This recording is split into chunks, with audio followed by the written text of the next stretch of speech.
brought to you by Agilus Diagnostics. Health test की बात आती है तो मैं भरोसा करता हूँ India largest diagnostics company Agilus diagnostics. खुद को टेस्ट करते रहो। आपको अब समझ में आ रहा है कि रवि किशन क्या बन गए हैं। मतलब मामला लीगल है। आप देखिए यंग जनरेशन, मैंने हर उम्र के लोगों को देखा है उसको अप्रिशिएट करते हुए। They are hook to it. आपकी जो इंटेंसिटी एक्टिंग की है, जैसे आपने अभी बाहर कहा था कि किरण राव ने मेरे भी इतने डिपार्टमेंट खोल दिए कि मुझे ही नहीं पता था।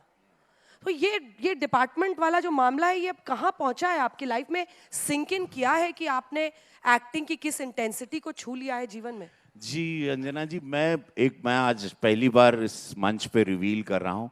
मुझे लोग कहते हैं कि कहाँ से तुम ऑर्गेनिक रहते हो, हमेशा तुम स्क्रीन पर आते हो, फ्रेश आनंद दे के जाते हो। तो मैं लाइफ में बहुत आप ही लोगों को रोज रीड करता हूँ। मेरी आदत है रीड करने। जैसे if I am talking to her, if I am looking at her, I will look at her, I will scan her properly. If she is a character different way, अगर आप लोग कोई किरदार मिलते हैं जो अलग से हैं, तो मेरे बैक ऑफ माइंड फ्लॉपी में मैं उनको रख लेता हूँ। जैसे वो लापता लेडीज का था कि वो पान खा के वो एक बिहार में एक ऑफिसर हमको मिले थे, वो हैं, और वो ऐसे ही थे, और बताओ हत्या कहाँ, अच्छा बैठो। तो हम बोले यार अद्भुत आदमी है। तो हम उसको जहन में रखे थे। और किरण राव जी ने जब मौका दिया, एंड देन मामला लीगल में दे सो मेनी। लास्ट वाला सीन थोड़ा करके बताइए। वो जो पुलिस लड़की को आप लास्ट में, मतलब हाँ, शुरू से कई बार लगता है भ्रष्ट अधिकारी। मैं तो इतना डरी हुई थी कि पता नहीं उस लड़की के साथ आप क्या करने वाले हैं। But how it ended. लापता लेडीज कितने लोगों ने देखी है? वो wow wow, thank you so much, thank you so much. सोचिए 5 करोड़ की फिल्म मात्र, और ये जापान में इसने रिकॉर्ड कायम किया। भारत में नेटफ्लिक्स पर ऑस्कर चले गई।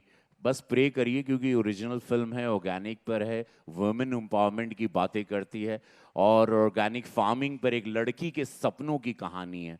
तो ये बहुत ही सुंदर ओरिजिनल कहानी है।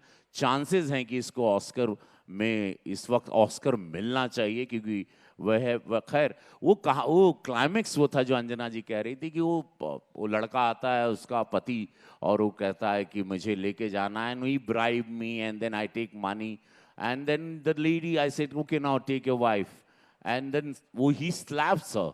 वो जब मिनट उसको थप्पड़ मारता है, then I say no way boy, here we go wrong. तो मेरी जगह कोई दूसरे कलाकार होते हैं, या तो ये किरण राव को, एक बोलते ना वुमेन डायरेक्टर बहुत जरूरी है जिंदगी में। कभी कभी women is very important, a good women, a good wife, a good partner. So वो कोई दूसरा एक्टर होता तो, या तो दूसरा डायरेक्टर होता तो बोलता कि थप्पड़ मारो तुम और हीरो बन जाओ। मैं उसे थप्पड़ नहीं मारता, और हम कहते हैं कि देखो तुम यहां आए, एक बात, मामला खत्म हो गया, लड़की हमने तुमको दे दी, ये रही बात दूसरी। लेकिन अब लड़की बालिग है, मन मर्जी की मालिक है, उसे नहीं जाना है तुम्हारे साथ। तो कहता क्या वे तुमको पैसा दिए, तुम ऐसा बात कर रहे हो? तो बोलते नहीं, इसी को कानून कहते हैं। And there that what touched me कि एक लॉ बहुत जरूरी है। हमारे देश का कानून है, उसका सम्मान करना है, और सबको उसके आधार पे चलना है। वो सीन मुझे भी बहुत पसंद था, और वो टर्निंग पॉइंट रहा अंजना जी, डेफिनेटली। लड़की को आप क्या कहते हैं लास्ट में? हम कहते हैं कि वो गहने देते हैं, और गहने देने के बाद वो गहना टेबल पे रखते हैं, और उसको suddenly she is about to leave, वो जाने तैयार रहती हैं, और मैं कहता हूँ सुनो, और वो गहना उसके तरफ पुश करता हूँ और कहता हूँ कि अच्छे से पढ़ाई करना। क्या बात है, इसी को एक्टिंग कही जाती है। मतलब इतना नेचुरल और इतना इंटेंस वो शॉट था कि सब पर एक इम्पैक्ट उसका छूटा, एक भ्रष्ट अधिकारी से लेकर वहां तक। लेकिन कमेंट्री करवा तो वो एकदम छप्पर फाड़। अरे आईपीएल की कमेंट्री किसने सुनी हमारी? Bhojpuri IPL commentary. हाय देखा गेना गइल बा, और मरलेस गेना, और गेना गइल गोरखपुर पार। तो वो इतना पॉपुलर भइल कि आईपीएल के लुक जोन रहल के एगो ना IPL has to be suppose very dignified and very language and you have to command and Hindi Like the- और उसका तो पूरा धज्जिया हम उड़ा दिए Like gentleman's game, bring it on. जहां भैया देखो ये हम लोग हैं 80% देहात है भारत, पहले तो जान लो। तो I know many languages. You know that I know 9 languages. मुझे 9 भाषा आती है, लेकिन मैं जानबूझकर देसी भाषा करता हूँ। भोजपुरिया बोलीला काहे के हमरे माई के बोली बा, हमनी हम जान के बोलीला। आज हमके बताते हैं, हमके 9 भाषा पे मेरा कमांड है। मैं भाषाओं में फिल्म करता हूँ, भाषा सीखना मेरी हॉबी है, but purposely I do it because मैं जब आज आपको बताऊं, मैं जब मुंबई में बम्बई में था तो लोग कहते थे अरे भाजी वाला बा, अरे तो ये भैया लोग तो बाड़न, अरे तू दूध वाला, तो वो सब हम सुनत रहनी। तो हमके लगल एक दिन मैं इस भाषा को सम्मान दिलाऊंगा और भोजपुरी इंडस्ट्री की रचना रची। तीसरे फेज में अंजना जी, वेरी फ्यू नोज दिस, शायद ये युवा को नहीं पता होगा, भोजपुरी सिनेमा को 3rd फेज में शुरू करने वाला आपके सामने ये बैठा है।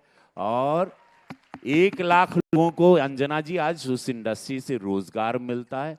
मेरे जितने भी सुपरस्टार, जितने जूनियर्स हैं, सब मुंबई में आए। इसके पहले उस मंच को सजा दिया था। And I have done 450 movies इन भोजपुरी। मेरी एक फिल्म राष्ट्रीय पुरस्कार में भी गई, कब होई गौना हमार। अब थोड़ा भोजपुरी का ये लोगों ने टकड़ंग टुकड़ुंग कर दिया, कुछ गाने वाने करके। Now they spoiled it very badly. But जो मेरा सपना था, एक अच्छा सपना था अंजना जी, जहां पर मैं थोड़ा दुखी रहता हूं अपने जूनियर्स से। आई एग्री, लेकिन ठीक है, शायद मुझे लगता है कि चर्निंग प्रोसेस है, कुछ अच्छा निकलेगा। हम दोनों को बहुत घमंड है इस बात पर। हाँ, दे विल हम डू लोग- इट, आई एम श्योर। हम लोग भोजपुरी हैं, बिहारी हैं, हाँ। अलग अलग हिस्सों में हैं, उत्तर प्रदेश से हैं, और पूरे देश में सब्जी भी बेचते हैं, घर भी बनाते हैं, सब है अभिमान ना, है आईएएस हमारा। आईपीएस भी देते हैं, चीफ मिनिस्टर भी देते हैं, प्रधानमंत्री भी बनाते हैं। उस क्षेत्र से क्या नहीं होता, सांसद भी बनाते हैं। और साहित्य है भोजपुरी का, एक लिटरेचर है, बहुत कम लोगों को पता है, बहुत कमाल का लिटरेचर है भोजपुरी का, एक कमाल का साहित्य है, बहुत मीठी बोली है। 25 करोड़ लोग जानते हैं, समझते हैं। भोजपुरी को 8वीं संविधान में डालने के लिए मैंने प्राइवेट बिल भी दिया है अंजना जी, जो मेरे नाम पर है इस वक्त।